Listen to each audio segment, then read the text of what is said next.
Hey everybody, it's your girl Shannon here. Let's talk about something that bugs every single one of us at some point. Arguments where the other person just won't budge, even when they're wrong. You're in a heated argument. You've presented facts, used logic, and dropped what you're sure is an unbeatable mic drop moment. But the other person? Nope. They still think they're right. And here's the kicker. You're positive they're wrong. Funny thing is, they probably think the exact same about you. So, why does everyone always think they're right, even when the evidence is stacked against them? Spoiler, it's not just ego, it's science, psychology, and a little bit of nonsense all tangled up. Let's dig in. Our brains are funny things. They love taking shortcuts and tricking us into thinking we know way more than we actually do. It's called the illusion of knowledge, and it's constantly messing with our heads. Think about it this way. You see a zipper every day. You know how to use it. But do you actually know how the little teeth interlock? Probably not. But that doesn't stop you from feeling like you understand zippers completely. And that's the problem. We mistake familiarity for knowledge. We skim the surface of a topic, pick up a few buzzwords, and boom. We're instant experts in our own minds. Admitting we don't know something feels like admitting defeat. But guess what? It's okay to not know everything. Acknowledging our limitations is the first step to actually learning and growing. So next time you're tempted to fake it till you make it, remember the zipper. Let's talk about your brain's personal hype squad confirmation bias. This sneaky little mental phenomenon is all about seeking out information that confirms what you already believe, even if it's total nonsense. Imagine this. You believe pineapple doesn't belong on pizza. You passionately defend this stance to anyone who'll listen. Then you stumble upon an article titled, 10 Reasons Why Pineapple on Pizza is a Culinary Masterpiece. Do you read it with an open mind, ready to consider a new perspective? Or do you scroll right past, maybe even muttering about the author's questionable taste? If you're being honest, you probably chose the latter. And that's confirmation bias in action. It's like having a personal cheerleader in your brain, hyping up all your existing beliefs while ignoring anything that challenges the status quo. The thing is, confirmation bias doesn't make you smarter. It just makes you feel invincible. You surround yourself with information that reinforces your existing worldview, creating an echo chamber where your opinions reign supreme. By shutting out opposing viewpoints, you're missing out on valuable information and limiting your own growth. Remember, the truth is rarely black and white. It's usually somewhere in the messy, complicated middle. Let's be real, being wrong is uncomfortable. It's like that awkward moment when you realize you've been walking around with spinach in your teeth all day. But here's the thing. Our egos take this discomfort to a whole new level. They freak out. Imagine your ego as a delicate little balloon. It's inflated with all your beliefs, opinions, and self-importance. Now, imagine someone throws a dart at that balloon. What happens? It pops, right? That's what being wrong feels like to your ego, a direct attack on its very existence. So what does your ego do to protect itself? It builds armor. This armor comes in the form of defense mechanisms, and its favorite weapon is something called motivated reasoning. Motivated reasoning is like a mental gymnastics routine where your brain bends over backward to justify your beliefs, even when presented with overwhelming evidence to the contrary. Ever met someone who's supremely confident in their abilities, despite a complete lack of actual skill? That's the Dunning-Kruger Effect. Unskilled individuals overestimate their abilities. The less you know, the more you think you're an expert. And here's the kicker. The more incompetent someone is, the less likely they are to recognize their own incompetence. So, how do you escape the Dunning-Kruger trap? Humility. Embrace the joy of being wrong and the opportunity to learn from your mistakes. Let's be honest, arguments rarely feel like calm, rational discussions. They feel like battles. And when you're in battle mode, your primal instincts take over. Suddenly, it's not about who's right or wrong, it's about who wins. This fight-or-flight response is hardwired into our DNA. For our ancestors, winning an argument could mean the difference between securing resources, attracting a mate, or being ostracized from the group. In other words, it was about survival. Fast forward to today, and while the stakes might not be as high, our brains still treat arguments like high-stakes competitions. This is where status anxiety comes in. We're social creatures, programmed to seek approval and avoid rejection. Imagine this. You're having a heated debate about the best Avengers movie. You passionately argue for your favorite, but your friend completely dismantles your argument with facts, logic, and a sprinkle of witty sarcasm. How does it feel? If you're being honest, it probably stings a little. You might feel defensive, embarrassed, or even angry. That's because your brain interprets this loss as a blow to your social standing.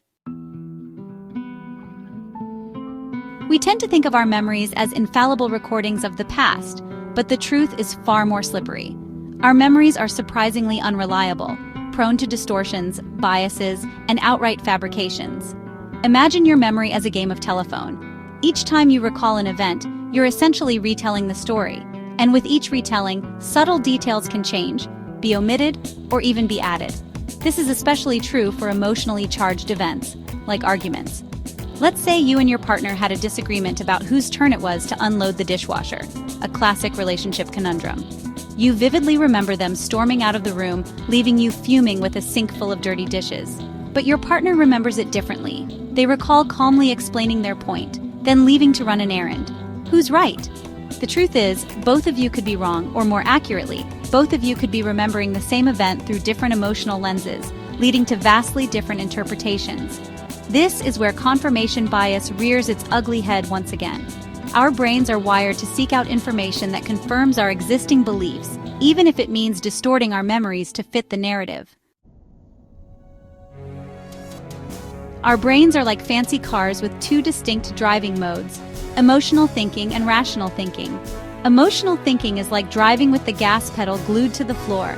It's fast, instinctive, and often fueled by gut feelings and knee-jerk reactions. Rational thinking, on the other hand, is like cruising down the highway with a calm and steady hand on the wheel. It's slower, more deliberate, and relies on logic, reason, and careful consideration.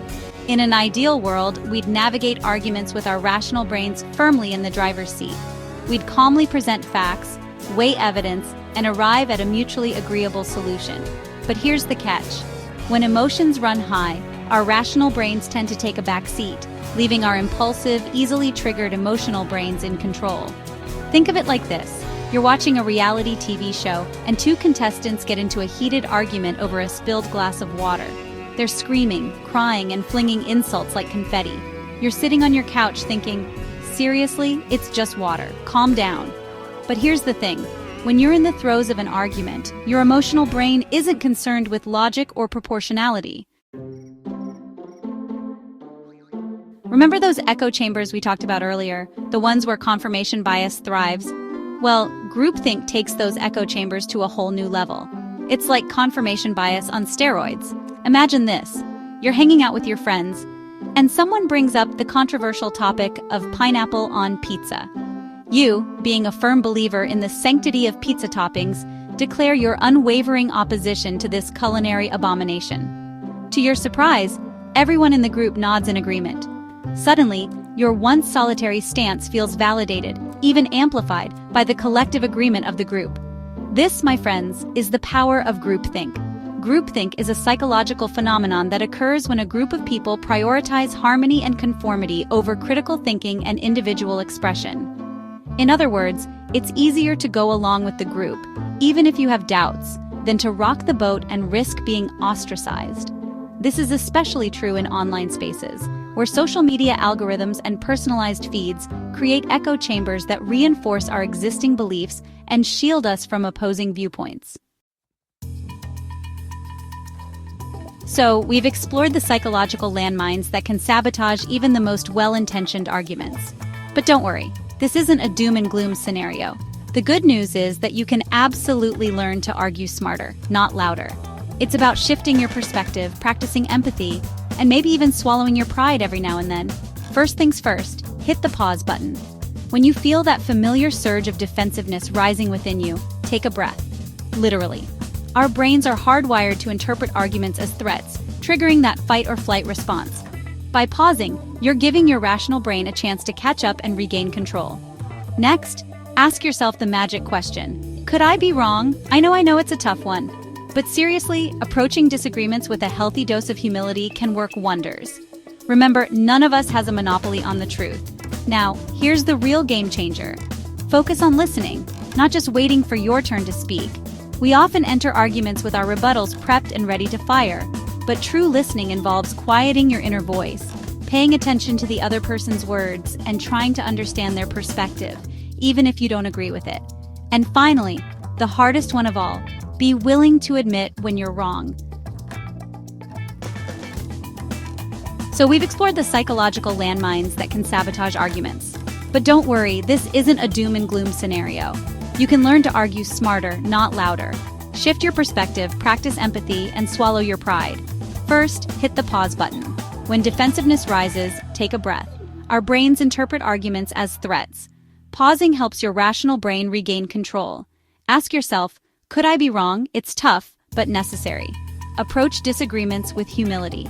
None of us has a monopoly on the truth. Focus on listening, not just waiting to speak.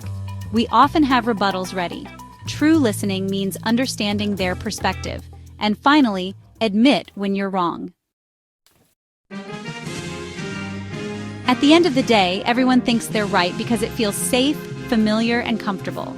But the truth? None of us know everything, and that's okay.